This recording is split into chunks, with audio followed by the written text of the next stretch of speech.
and welcome back to your Small Spaces movement practices. Today we're going through a completely standing Pilates series. So a lot of the time when we think about Pilates at home, we're thinking about mat Pilates, which is a great option.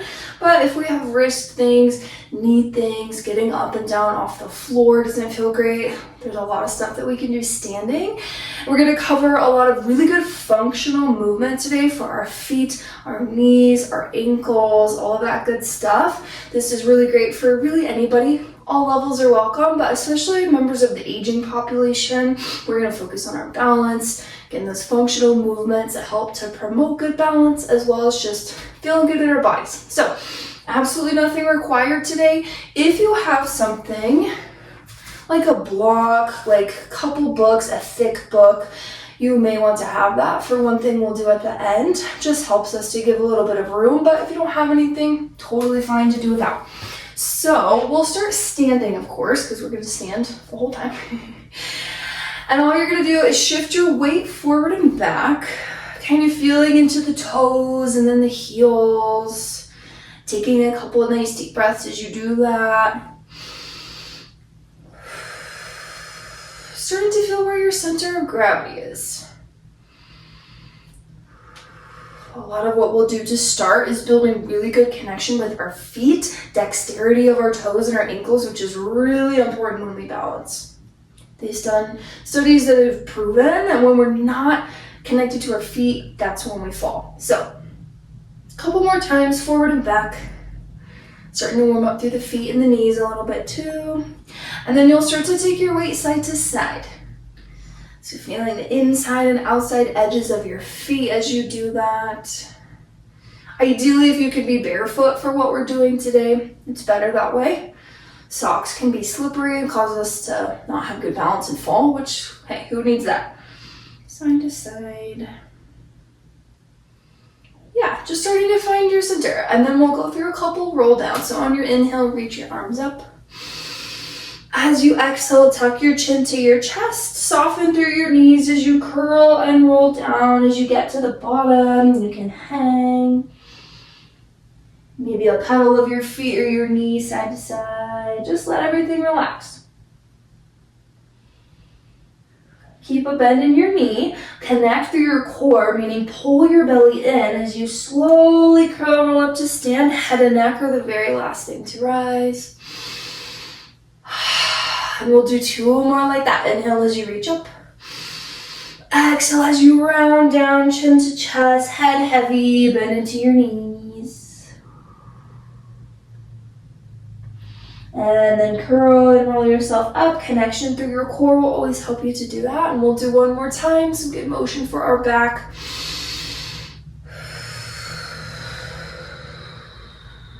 Let yourself hang, same options at the bottom.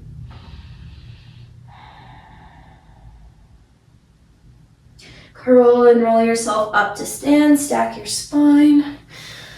And then take some nice big shoulder rolls all the way up and down. Movement into your shoulder girdle. It's just shoulders and everything that holds them. And then you'll reverse it. So take it forward with your circle all the way up to your ears.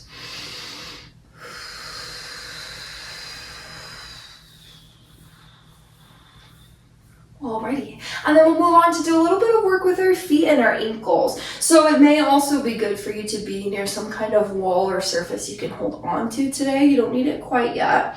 All you're gonna do is lift all 10 toes, and then this can feel actually really tricky for people of any age.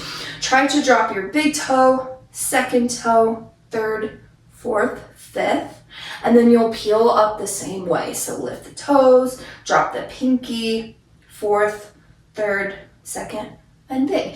And it's just rolling out through your feet and your toes inside and outside. It can actually feel kind of tricky. I have a hard time doing it in order. So you're just doing your best. It's just Pilates after all. Lower. And this is building really good dexterity of your toes, your ankles. Yeah, lifting. It's good coordination work too. A lot of Pilates, most of it, is really good coordination work and connection with our brain. Making sure the neuroplasticity is there. So just, is my brain working well? Okay, lift all 10 toes and then do one more time. Try to lower, stay down. This time, can you lift your pinky first? That one feels almost impossible to me. Then second, third, fourth, fifth, same thing. Put the toes down, trying to lift the pinkies. Yeah, I really feel this in my feet working already. We constrict our feet a lot. The bottoms of our feet, that fascia, connective tissue gets really tight, so it's good to give them some release. We'll do one more. Trying to lift the pinky. You can feel a little impossible. Good. Put your feet down, and then you're welcome to use a wall. Hands can also go onto your hips, and then we'll do what's called our standing footwork. So footwork is something you do a lot in equipment classes, reformer, chair, etc. There's a lot of versions of it. Today we'll go standing. So about hip bone distance apart with your legs, and then you'll lift heels and lower heels. And now as you continue, you're trying to really press into your big toe mounds. That prevents your feet from doing that roll out to the side thing, which is oftentimes how our balance here is trying to catch us. But we want strong connection in through the ankles, like you have little imaginary magnets between your ankle bones and you're trying to feel them pull together. And this is just starting to stretch into your calves as well. We'll do 3 more. 2. Last one. Good. And we'll start to add on to that. So you may want to be holding on to something. You'll lift your heels up, bend your knees like you're sliding down a wall. So notice how I haven't gone into a squat. It's just up and down. Plant your heels down, straighten your legs. Couple more like that. Lift, slide, plant, straighten. When we squat, that takes some of the pressure off of our ankles, and we actually want that pressure and that weight. There's a whole type of Pilates called buff bones. It's all about buffing up our bones, putting healthy weight and stress onto them. Oftentimes through equipment, but you can do it standing as we are today with the mat. Basically buffs them up so they're not so brittle. We lose a lot of bone density as we age, especially women. We'll do one more. And then you'll reverse it. So one direction might feel harder than the other. You're gonna bend first, then lift the heels, straighten, and plant. Holding on, not hold on if you want a little more balance challenge, but you may just wanna have a wall right by you. Same thing, saying super upright. Super upright. See if you can find a little bit of connection through your core, like you were gonna brace for a punch in the gut. It's not my favorite analogy, but it is pretty accurate. Because it's more than just, we don't need to suck our guts in, but we want to have some connection. Next time your heels are down, stay, and then we'll do a little calf stretch. So you can put your hands on the wall, step your left leg back, and then the further you bend into the right, the more you'll feel that stretch in the left calf. I really feel it here. Couple breaths.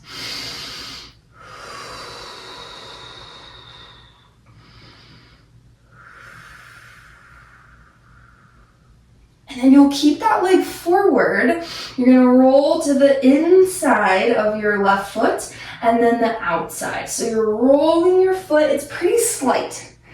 You might just barely be able to see my foot doing it because we don't want a ton of movement with the knee. We really just want the ankle. Yeah, and that stretches our calf a little bit deeper too, but again, movement of our ankles and connection with our feet. 2 more. 1. And then we'll switch it out. Bring your left foot forward. Hold the stretch first. The further you bend into your left leg, the more you'll feel the stretch in that right.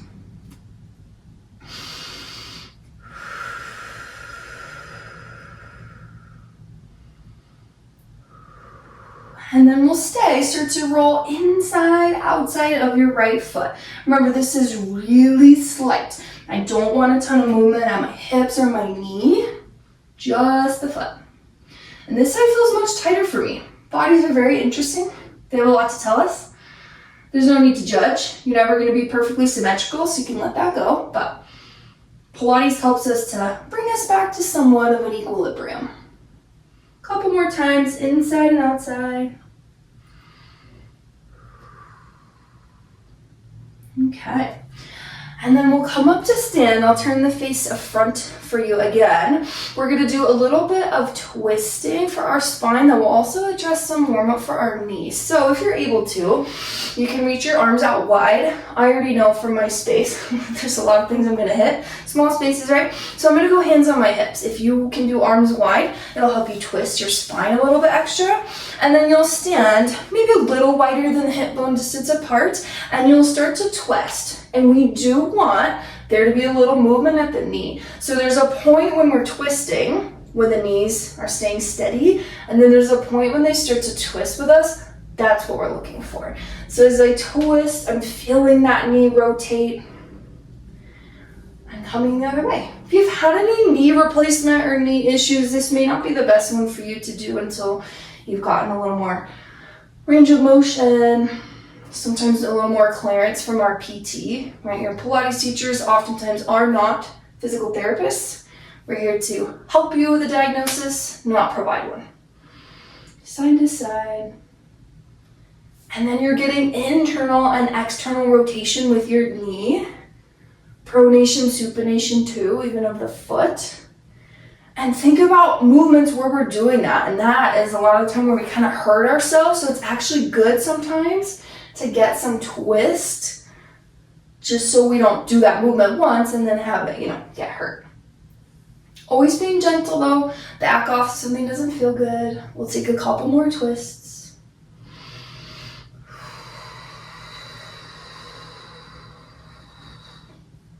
Yeah. Alrighty. Come back there to center, and then we'll add on to this for some work with our squat. So this is something I do with a lot of my clients of the aging population. You could do it on the bed, you could do it on a couch. A higher up surface will help you with this practice. Today we're just going to go in the air, but this is really important for how we sit and how we get up from sitting, because these ranges of motion are something we do a lot, but it is sometimes where we can fall, and we want to avoid that. So I'm going to turn to the side so you can see. I'm going to do hands on my hips, and it's really simple. All you're going to do, connecting through your core, meaning you're not pushed forward or under, connection there. And then it might even be helpful to put your fingers on the fronts of your hip creases so that you can feel that action, because that's important. You'll slowly, we'll keep it shallow, you'll just squat back, and then you'll stand up. So if we were doing this on a bed, on a couch, we would practice hinging at our hips, sitting down, and then you can always use your hands to press back up. But today we're just doing a standing one. So squatting down, standing up. Really important that we feel connection to our feet. At the beginning, I said this too. They've done studies that have shown and proven when we fall, it's because we're not connected to our feet, which can seem a little obvious, but meaning that we can't feel what's happening with our feet. Those nerves get a little bit deadened as we age. And so we want to make sure we feel where our feet are. Hinging, and then make sure you're not sticking your butt out too much. If you keep your core connected, that won't happen. Finding that crease at our hips.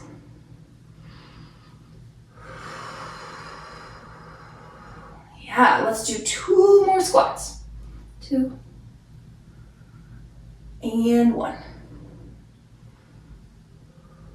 Okay, come on up to stand. You can give your legs a little shake. And then we'll do a little weight shift practice that will add on to the squat even a little more. So take your legs out wide. I like hands on my hips. If you need a wall in front of you to steady you, great, use the wall. All we'll do is start to bend into one knee and then switch. Kind of looks like you're surfing or something. Side to side. This is practicing weight transfer, which when we walk, we're transferring weight foot to foot. Oftentimes when we stand up, right, one foot comes down, we have that connection, just side to side. And all of this, while some of it is not super glamorous, It is really important functional movement for us to have. A lot of Pilates is functional movement, but especially all of this we're doing today. This is stuff I do with my aging clients all the time. Switch and switch. Okay, you can continue here. This feels like plenty, stick with that. If you feel like you can add on, as you come to one side, maybe you lift the opposite foot. Keep it small to start. Lift. And maybe you notice, does one side feel a little bit harder? Take in some information, it's all good to know. Side to side. If you feel like that's gonna make you fall, you can be holding onto a wall and you can come back to just here. This is still plenty of work. I'm still feeling this. Okay, we'll take a couple more each side. The higher you lift the leg, the harder it is, so that's up to you. Always being mindful. Last one. Great. All right, come on up, give your legs a little shake, a little roll out of your shoulders, and then we'll do one more thing with the legs before we do a last little stretch. So this is where, ideally, something to stand on will just help with any difference between our hips. If you don't have anything, you're welcome to just stand on the ground. It's not a problem. I do recommend having a wall. I'm gonna put my prop down, put my left foot on it. Again, if you don't have anything, just stand. I do recommend having something to hold on to. And then lift your right leg, bend the knee in, push it back down, and that's it. Bend it in, push it down. If it feels better for you to bend into the opposite knee a little bit, that's totally fine. You don't want to be in a squat, but you don't need to stand with your knees locked. Bend and straighten. Again, more good functional movement for our hips. And we're also building a lot of strength and stability in our standing leg as we do a standing leg work. 2 more.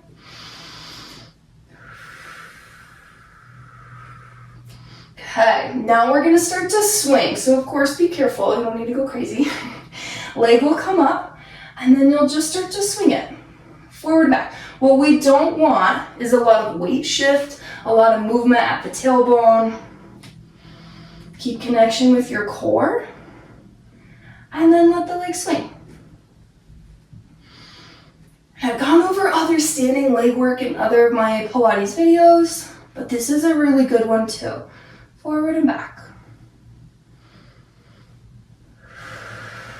Last 3, 2, and 1. Great. Alrighty, put that right foot down, whatever foot you had up. And then your other foot will go on the prop. We'll start, bend, straighten. Bend and straighten. We're finding some hip flexion. When we swing our leg back in a moment, that's our hip extension. And all of this too, while we're here, is all balance work because we're standing. 3 more. 2, and then we'll start to swing, so leg will bend, and you'll swing it. Remember, not a huge movement of everything else, just the leg. Hip flexion, hip extension.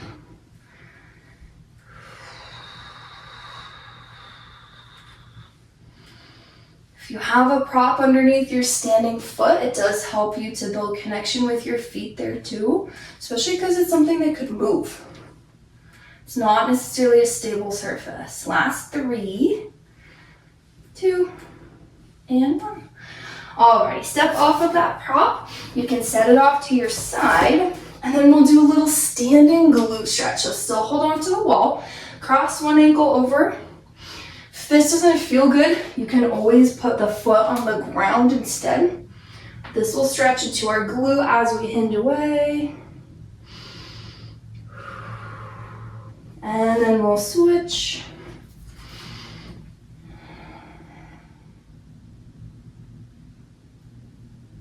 Okay, put your legs down, and then we're almost to our last stretch. We'll do one more active thing.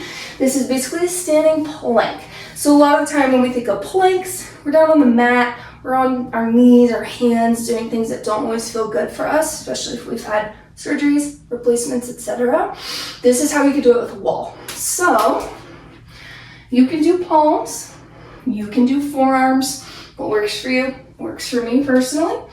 Hands will come on, step your feet back, and then push your hips forward and lengthen through your spine because we don't want to be living back here. Nice and lifted. And then on this first time, you're just going to hold and breathe. The lower your hands go and the further your feet go back, the more in a plank you are. You find the motion that works for you. Only you are in your body. Okay, walk your feet up, come up to stand, take a breath for a moment. And then we'll add on a little bit. This is your spinal balance. This is something we do in mat work and Pilates. Hands on the wall. Walk your feet back. Push your hips forward. Now, can you lift one arm off the wall? And then switch. Try not to move anything. So we're looking for just the arm to lift. Pulling through your core. Switch. One more each arm. And then we'll go opposite leg. So hands will stay. Can you lift one leg back? Without dumping into the back, of course, just keep it little. Couple more.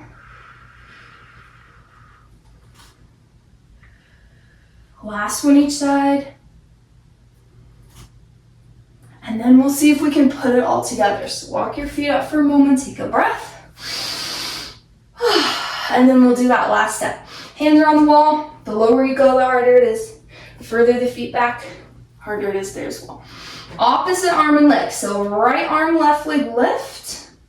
Bring it down, switch. Good. Switch. And switch. Good. Hold right arm, left leg. Hold for 5, 4, 3, 2, 1. Bring it down, switch. Left arm, right leg. Hold. 3, 2, and 1. Put it all down. Walk yourself up. I feel work. Alrighty, come to center. Take a couple shoulder rolls.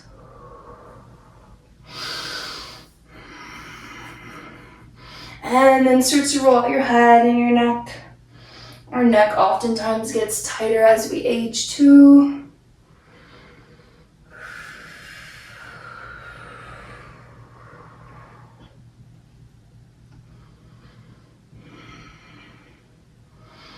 And then we'll do one last roll down, put it all together. As you inhale, reach your arms up.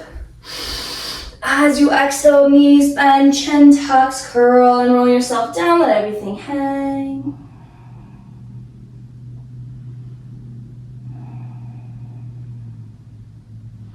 And then slowly roll up to stand, stack your spine. As you get to the top, you can take a deep breath. We're all done with our Pilates for today. Thank you so much for joining me. I hope you have a fabulous rest of whatever your day has in store. See you next time.